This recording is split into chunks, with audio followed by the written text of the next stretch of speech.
Dragoste. Dragostea adolescentină cu norișori idilici și fluturi în stomac, împodobită de iluzii romantice, este doar expresia imaturității emoționale.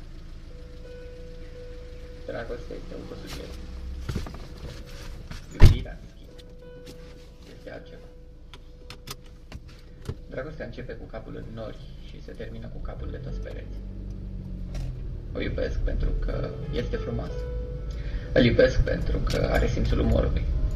Ascultăm același gen de muzică. Folosim aceeași pastă de dinți. Suntem făcuți unul pentru celălalt. În primele luni, vedem în celălalt numai calități. De fapt, vedem acele lucruri pe care le considerăm calități la noi înșine. Nu ne îndrăgostim de el, ci de proiecția imaginii noastre asupra lui. Însă timpul trece și ceea ce începem să vedem în celălalt nu mai este proiecția propriilor calități, ci reflexia propriilor defecte. Și ajungem să nu mai putem suferi. Cuplul nu este cornul abundenței, este abundența coarnelor. Contrarele se atrag, asta e valabil doar la magneți. La oameni, cine se aseamănă, se adună. Arată-mi prietenii tăi ca să spun cine ești. Legea afinităților psihologice va face ca un bețiv să trăiască împreună cu alți bețivi la cârciumă. Un bandit împreună cu alți bandiți, un microbist cu alți microbi și așa mai departe.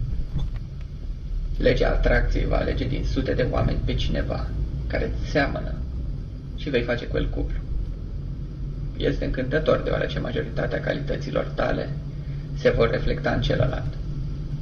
Tragedia este că după ce trece vremea prefăcătoriei și a ipocriziei teatrale, după ce devine obositor să mai pozezi mai bun decât ești, ego-ul va ieși la iveală.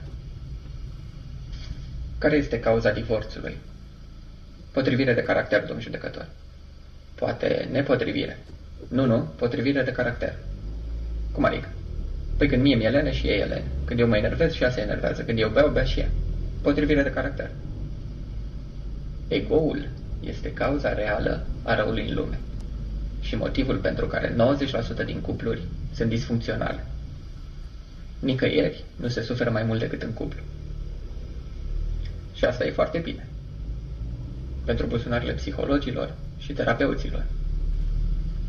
Dragostea se transformă foarte repede în al meu. Mi se cuvine. Am pretenții. Nu ești aici pentru mine. Îmi permit. Posesivitate, gelozie și lipsa respectului. Iar fluturii din stomac se transformă până la urmă în viermi. Dar oamenilor le place suferința. Deoarece suferința e sexy. Iubirea, cum spuneam, este altceva. Dar ca să putem înțelege iubirea, trebuie să vorbim mai întâi despre fericire. Pacea interioară este cea mai curată formă a fericirii.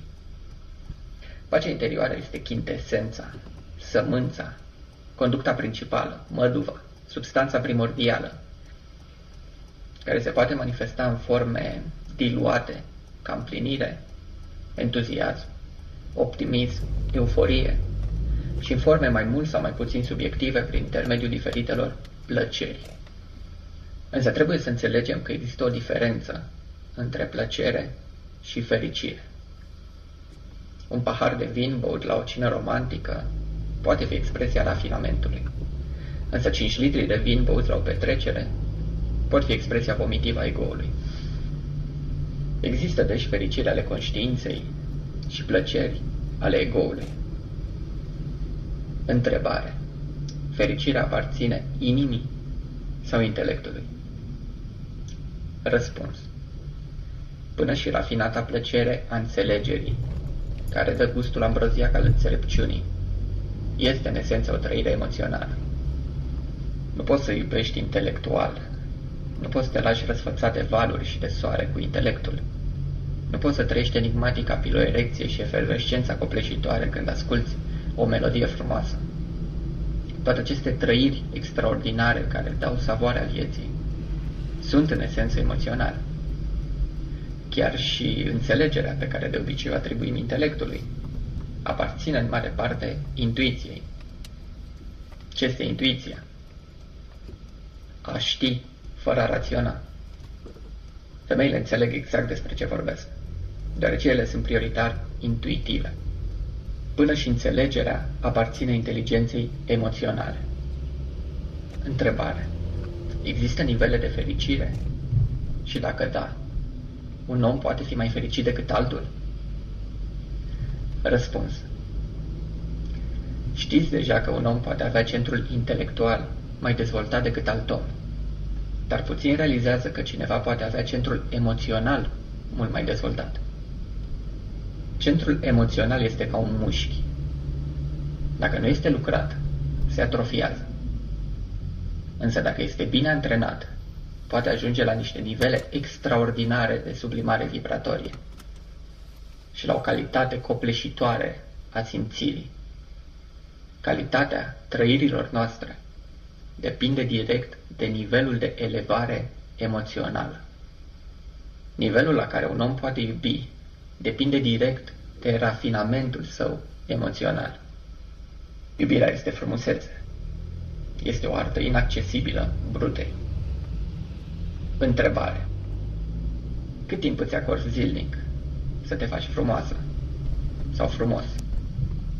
Poate ai tendința să-mi răspunzi, mă pieptăndez, sau poate știi mai bine că nu la asta mă refer. Cât timp acorzi zilnic vitaminelor sufletului? Centrul intelectual crește gândind ordonat. Centrul emoțional crește simțind rafinat.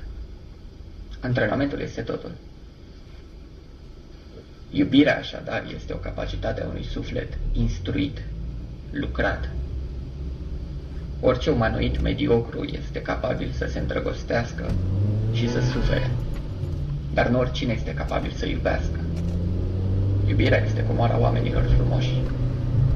Iubirea nu suferă, nu este dezamăgită, deoarece iubirea nu judecă oamenii după faptele lor sau după vorbele lor. Iubirea nu depinde de calitatea rujului de pe buze sau înălțimea tocurilor. Iubirea nu impune reciprocitate și nu pretinde atenție. Iubirea nu se dă în spectacol și nu este penibilă. Iubirea nu este narcisistă și nu depinde de celălalt. Iubirea nu este geloasă, invidioasă sau răzbunătoare. Iubirea este cel mai curat simțământ care realizează miracole. Deci la Roman? La Roman, da. Mergi mai în față de Roman? Da. Până unde? Inclusiv. Asta vine spre Fălticeni acolo? Una din... sì. 20 de kilometri după. Și poți fac ocazii de acolo, nu? Da, da, da, este mai față. Da, păi nu știu cum se procedează. Prinde de chestia aia și... Și tragă tot, atât? Gata. Și apoi o dai în jos ca să nu plece. Da, în jos. Mai ajung în țara asta la Suceava. Oh, doamne. La Suceava. Înțeles. Prin Fălticeni, la Fălticeni trebuie să ajung. Ca să mergi la Suceava, trebuie să te lasi undeva la un sens giratoriu. Da, unde știi tu, dacă știi. Pe acolo să mergi la Suceava.